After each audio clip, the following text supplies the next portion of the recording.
안녕하세요. 테크스넥입니다. 오늘은 두 가지 소식에 대해서 한번 살펴볼 건데요. 하나는 그 OTT 광고의 자동화를 추구하고 있는 디즈니 소식이랑, 그리고 쇼핑 시 결제를 인앱에서 완료하도록 강제한다는 메타 관련 내용입니다. 먼저 디즈니 관련 내용부터 살펴보면, 작년 12월이죠. 그러니까 지난 12월에 디즈니 플러스가 광고 티어를 런칭했습니다. 그 넷플릭스의 광고 티어와 비슷한 건데요. 일반 티어보다 조금 저렴한 가격으로 구독을 할 수 있으되, 그 대가로 광고를 봐야 하는 그 티어를 론칭했는데요. 당시에는 광고가 수동으로 노출이 되었어요. 그러다 보니까 광고주가 광고를 의뢰할 때 특정 대상을 타겟팅할 수도 없었고, 광고 자체를 자동화하여 처리를 할 수가 없었다라는 뜻인데, 이제 디즈니가 OTT 광고의 자동화에 속도를 내는 것 같아요. 구체적으로 훌루의 자동 광고 기술을 디즈니 플러스에도 적용하기 시작한 건데요. 훌루도 이게 스트리밍 서비스입니다. 스트리밍 서비스. 근데 이게 얘네는 좀 그 연역이 긴 회사, 아니 서비스기도 하고, 그러다 보니 얘네는 타겟 광고 기술을 가지고 있어요. 그래서 시청자 정보를 이용해서 조금 더 우리가 목적으로 하는 타겟층들에게 우리 광고를 노출시키게끔 하는 그런 기술을 가지고 있는 거거든요.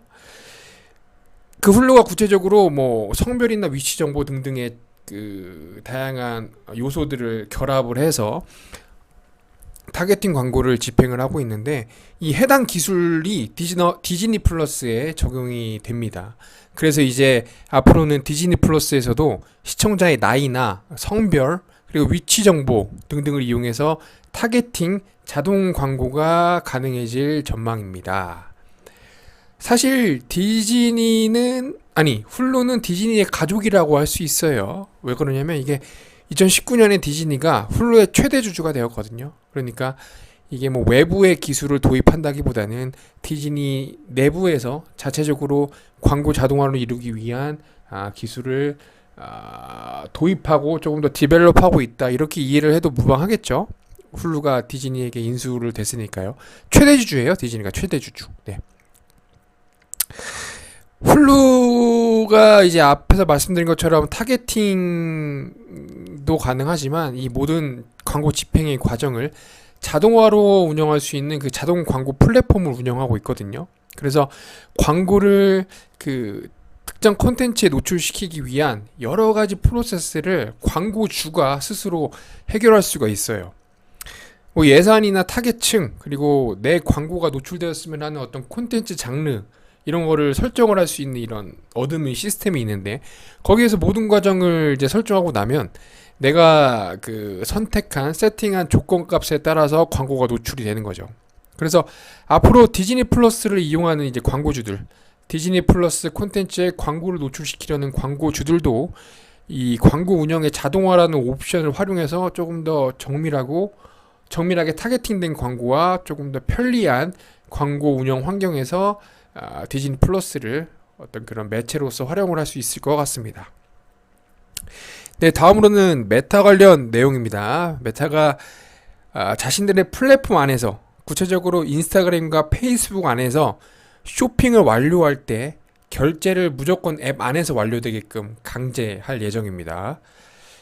이게 굉장히 의미 있는 결정이긴 하거든요. 내용을 살펴보면요, 인스타그램이나 페이스북은 당연히 쇼핑 기능을 제공을 하고 있죠. 굉장히 많은 유저들이 사용하는 플랫폼이기 때문에 실제로 그런 커머스, 구매 행위도 많이 일어나고 있거든요. 근데 이제 내년 4월부터는 구매 확정을 위한 이 결제 완료를 인스타그램과 페이스북 안에서 무조건 완료하도록 하게끔 강제할 예정입니다. 말씀드린 것처럼 이미 두 플랫폼에서 쇼핑 활동이 많이 일어나고 있기 때문에 당연히 많은 브랜드들이 두 서비스에서 제품을 판매를 하고 있는데, 실제로 제품 구매를 완료하기 위한 그 결제는 해당 브랜드들의 사이트에서 완료되는 경우가 많아요. 그러니까 뭐냐면, 제가 인스타그램에서 구매하고 싶은 뭐 운동화를 발견했다라고 했을 때 구매하기 혹은 뭐 해당 그 콘텐츠를 클릭하면 인스타그램 외부가 인스타그램 앱 내부 앱 안이 아니라 그 인스타그램에서 그 해당 신발을 판매하는 A 브랜드 웹사이트나 혹은 앱으로 이동하게 됩니다. 그래서 링크를 클릭하거나 제품을 클릭하거나 아니면은 사이트로 이동하기라는 버튼을 클릭하게 되면 인스타그램에서 나와서 해당 브랜드의 서비스 그 커머스 사이트로 이동을 하게 되는 거죠. 그래서 결제는 그 해당 브랜드의 서비스 안에서 일어나게 되는 거고요. 이 기존 플로우대로 쇼핑이 완료가 된다라고 하면 사실 인스타그램이나 페이스북의 쇼핑 관련 역할은 그냥 광고 기능에 국한된다라고 할 수 있어요. 그렇죠? 제가 그 구매하고 싶은 신발을 발견하고 탐색하는 단계까지는 인스타그램이나 페이스북에서 할 수 있지만 실제 결제는 외부 그 브랜드의 커머스 사이트에서 실제 결제를 진행하는 것이기 때문에 실제 커머스 활동이 일어나기보다는 그냥 광고로서 기능을 하는데 머물렀다라고 할 수가 있는 거죠. 지금까지 인스타그램과 페이스북의 쇼핑 기능이. 근데 이제 내년 4월부터는 지금부터 점차적으로 시작해서 내년 4월부터는 이제 모든 쇼핑 기능이 결제가 앱 안에서 완료되도록 강제할 예정이라고 하니까 이게 의미 있는 변화라고 할 수가 있습니다. 결제를 지금 형태처럼 현행대로 본인들의 사이트에서 결제를 완료하게끔 유도하거나 그런 형태로 운행하고자 하는 브랜드들은 앞으로 인스타그램과 페이스북에서 물건 판매가 불가해질 예정이라고 합니다. 그것도 뭐 내년 4월부터 본격적으로 강제되기 시작을 하겠죠. 이렇게 결제가 두 서비스 인스타그램과 페이스북 안에서 일어나면요, 메타가 가져갈 수 있는 데이터가 추가로 생기거든요. 그게 뭐냐면 결제 데이터죠. 결제 데이터. 기존에는 그러니까 지금까지도 특정 유저가 이 상품을 보고 마음에 들어 해서 광고를 클릭을 했는데 그 이후에 실제로 구매를 했는지 안 했는지 이제 메타 입장에서는 알 수가 없었잖아요.